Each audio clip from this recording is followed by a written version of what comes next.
नमस्ते दोस्तों, वेलकम है आपका the ultimate Gyan rise with wisdom पर, जहां मिलती है आपको इंटरेस्टिंग और यूजफुल इन्फॉर्मेशन सिंपल और शॉर्ट स्टाइल में। अगर आप नए हो तो सब्सक्राइब करना ना भूलना और बेल आइकॉन जरूर दबाओ ताकि कोई भी अमेजिंग अपडेट मिस ना हो जाए। तो आइए आरंभ करते हैं। ग्रीक मैथोलॉजी सिर्फ देवताओं और नायकों की पुरानी कहानियां नहीं थी, बल्कि यह उस युग का दर्पण थी जिसमें प्राचीन यूनानी सभ्यता के विश्वास, भावनाएं और दार्शनिक विचार झलकते थे। हर कहानी के भीतर एक गहरी सिंबॉलिक मीनिंग छिपा था, मनुष्य और देवताओं के संबंधों का, गर्व और दंड का, प्रेम और ईर्ष्या का, मृत्यु और अमरता का। यूनानियों का मानना था कि इन मिथकों के माध्यम से वे जीवन के सबसे बड़े प्रश्नों का उत्तर खोज सकते हैं, जैसे कि क्या हमारा जीवन भाग्य द्वारा नियंत्रित है या हमारे अपने निर्णयों से? क्यों अहंकार विनाश की जड़ है और क्यों प्रेम कभी कभी विनाशकारी भी बन जाता है? इन कहानियों ने न केवल नैतिकता को सिखाया, बल्कि मानव मन की भावनात्मक गहराइयों को भी उजागर किया। यही मिथक बाद में यूनानी कला, साहित्य और दर्शन के आधार बने। इस प्रकार ग्रीक पौराणिक कथाएं हमें जीवन, न्याय, संतुलन और आत्मज्ञान की गहरी शिक्षा देती हैं।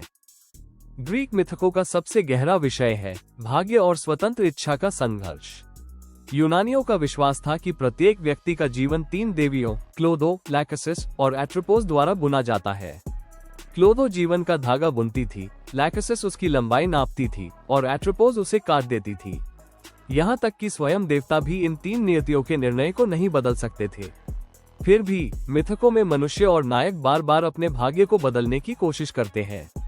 ईडिपस की कथा इसका सबसे प्रसिद्ध उदाहरण है। उसने भविष्यवाणी से बचने का प्रयास किया, लेकिन वही प्रयास उसे उसी भविष्यवाणी की पूर्ति की ओर ले गया। अकिलीस को भी 2 रास्ते दिए गए, एक लंबा और शांत जीवन या एक छोटा लेकिन अमर कीर्ति वाला जीवन।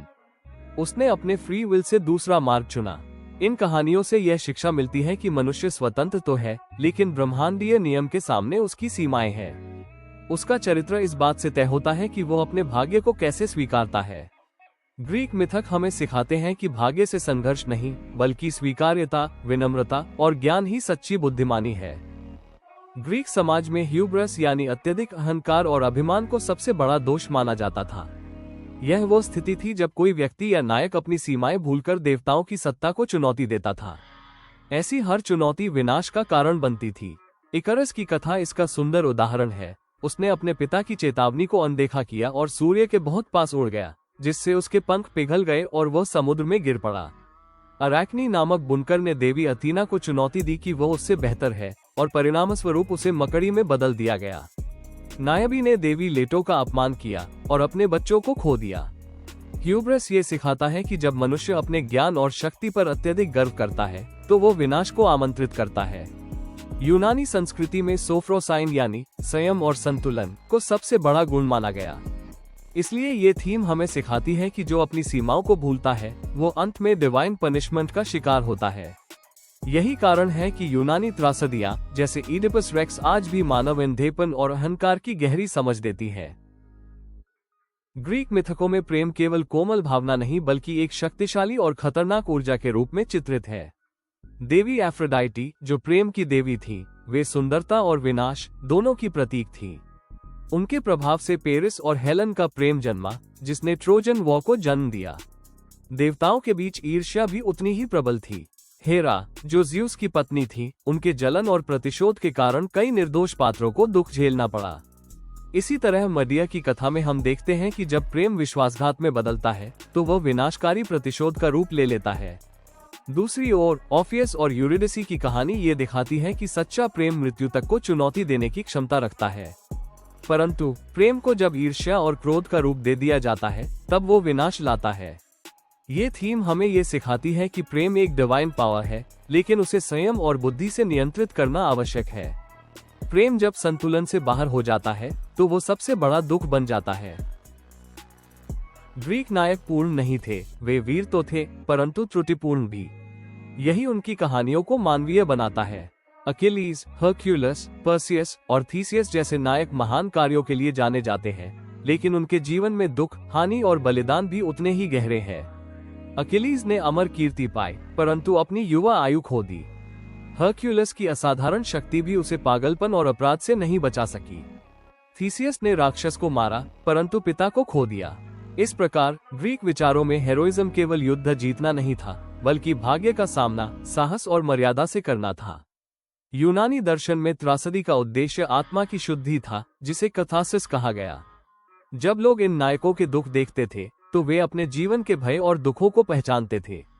इसलिए ये थीम हमें सिखाती है कि सच्चा नायक वह नहीं जो दूसरों को जीतता है, बल्कि वह है जो अपने भाग्य और अपनी सीमाओं को स्वीकार कर भी साहस से जीता है। ग्रीक संस्कृति में ज़ीनिया यानी सेक्रेड हॉस्पिटैलिटी एक पवित्र नियम था। ये केवल सामाजिक परंपरा नहीं, बल्कि देवताओं द्वारा स्थापित नैतिक कर्तव्य था। ज़्यूस ज़ेनियोस को यात्रियों और अतिथियों का रक्षक माना जाता था। इस नियम का उल्लंघन करना बहुत बड़ा अपराध था। उदाहरण के लिए, जब पेरिस राजा मेनेलियस का अतिथि बनकर उसके घर आया और फिर उसकी पत्नी हेलेन को लेकर भाग गया, तो इस विश्वासघात ने ट्रोजन वॉर को जन्म दिया। इसी तरह ओडिसियस जब साइक्लोप्स पॉलीफीमस के पास पहुंचा तो उसने अतिथि सत्कार के बजाय उसे खाने की कोशिश की, परिणामस्वरूप उसे देवदंड मिला। इन कहानियों से यह संदेश मिलता है कि आदर, दया और विश्वास समाज की नींव है। जब मनुष्य इन सिद्धांतों को तोड़ता है तो वह केवल ईश्वर का नहीं, बल्कि मानवता का भी अपराधी बनता है। ये थीम आज भी हमें ये सिखाती है कि दूसरों के प्रति आदर और सहानुभूति जीवन का सबसे पवित्र कर्तव्य है। यूनानियों के लिए मृत्यु अंत नहीं था, बल्कि एक नई यात्रा की शुरुआत थी। उनका विश्वास था कि मृत्यु के बाद आत्मा हेडीज नामक अधोलोक में जाती है, जहां वह रिवर स्टिक्स पार करती है और चारों नामक नाविक उसे पार ले जाता है। वहां आत्माओं का न्याय होता था। पुण्यवान आत्माएं एलिजियन फील्ड्स में जाती थी, साधारण आत्माएं एस्फेडल मेडोज में रहती थी और पापी आत्माएं टाटरस में दंडित की जाती थी। पर्सेफनी की कथा इस विश्वास को दर्शाती है कि मृत्यु और जीवन एक दूसरे से जुड़े चक्र हैं, डेथ एंड रीबर्थ। ऑफियस और यूरिडिसी की कहानी ये दिखाती है कि प्रेम मृत्यु को भी चुनौती दे सकता है, लेकिन नियति के नियमों को नहीं बदल सकता। ये थीम ये सिखाती है कि नैतिक जीवन और आत्मा की शुद्धता ही परलोक में शांति का मार्ग है। यूनानियों के लिए मृत्यु एक भय नहीं थी, बल्कि आत्मा के अनंत सत्य की ओर लौटना था। ग्रीक मिथकों में देवता सिर्फ आकाश में रहने वाले शक्तिशाली प्राणी नहीं थे, बल्कि वे मानव जीवन के हर पहलू में सक्रिय भूमिका निभाते थे। ज़्यूस न्याय और व्यवस्था का प्रतीक था, अथीना बुद्धि और संतुलन की देवी थी, एरीज युद्ध का प्रतीक था, एफ्रोडाइटी प्रेम की देवी थी और हेडीज मृत्यु का स्वामी था। देवताओं की उपस्थिति ये दर्शाती है कि मानव और दिव्यता एक दूसरे से गहराई से जुड़े हुए हैं। देवता मनुष्यों के कर्मों के अनुसार पुरस्कार या दंड देते थे, जिससे यह विश्वास बना कि नैतिक आचरण ही ब्रह्मांड का नियम है। देवता मनुष्यों की तरह ईर्ष्यालु, गर्वीले और दयालु थे, जिससे वे हमारे समान भी लगते थे, पर उनसे भयभीत भी होना पड़ता था। इन कथाओं का उद्देश्य ये दिखाना था कि प्रत्येक मानवीय कार्य का डिवाइन कॉन्सिक्वेंस होता है। इसलिए ग्रीक समाज में देवताओं का सम्मान केवल आस्था नहीं, बल्कि जीवन की नैतिक जिम्मेदारी था। ग्रीक पौराणिक कथाएं केवल मनोरंजन नहीं थी, वे जीवन के लिए नैतिक मार्गदर्शन थी। इन कहानियों ने सिखाया कि देवताओं का सम्मान करना, अहंकार से बचना और संतुलन बनाए रखना ही सच्ची बुद्धिमानी है। मिथकों में प्रत्येक कहानी एक मॉरल कोड की तरह काम करती थी, जैसे कि विनम्रता, न्याय, संयम और साहस। ग्रीक समाज में यह माना जाता था कि जो व्यक्ति अपने ड्यूटी को ईमानदारी से निभाता है, वही देवताओं की कृपा प्राप्त करता है। ह्यूब्रस यानी अहंकार का दंड और सोफ्रोसाइन यानी संतुलन की प्रशंसा। इन मूल्यों ने यूनानियों के सामाजिक जीवन को दिशा दी। इन कथाओं ने मनुष्य को ये भी सिखाया कि भाग्य चाहे जैसा भी हो, सच्चा सम्मान उसी को मिलता है जो ईमानदार और न्यायप्रिय जीवन जीता है। इस तरह ग्रीक मिथक केवल धर्म या आस्था नहीं, बल्कि एथिकल फिलॉसफी थी जो मानवता को नैतिकता का पाठ पढ़ाते थे। ग्रीक मिथकों ने न केवल संस्कृति को, बल्कि संपूर्ण वेस्टर्न लिटरेचर और फिलॉसफी को आकार दिया। होमर की इलियाड और ओडिसी में भाग्य और इच्छा का संघर्ष दिखता है, सोफोक्लीस की ईडिपस रेक्स में अहंकार और नियति का टकराव है, और यूरिपिडीज की मेडिया में प्रेम और प्रतिशोध की त्रासदी झलकती है। इन कहानियों ने यूनानी ट्रेजेडीज को जन्म दिया, जहां मानव कमजोरी और भाग्य का संघर्ष केंद्र में था। दार्शनिकों ने इन मिथकों से नैतिक और आत्मिक अर्थ निकाले। प्लेटो ने मिथकों को सत्य और भ्रम समझाने का माध्यम बनाया, और एरिस्टोटल ने कथासिस का सिद्धांत दिया, जिसमें त्रासदी आत्मा को शुद्ध करती है। इस प्रकार ग्रीक मिथक केवल कहानियां नहीं थे, बल्कि वे इंटेलेक्चुअल फाउंडेशन बने, जिन्होंने साहित्य, नाटक और दर्शन को एक नया दृष्टिकोण दिया। उन्होंने ये सिखाया कि कला और नैतिकता एक दूसरे के पूरक है। जब हम ग्रीक पौराणिक कथाओं की तुलना अन्य संस्कृतियों की मिथकों से करते हैं तो उनकी एक विशेष पहचान सामने आती है।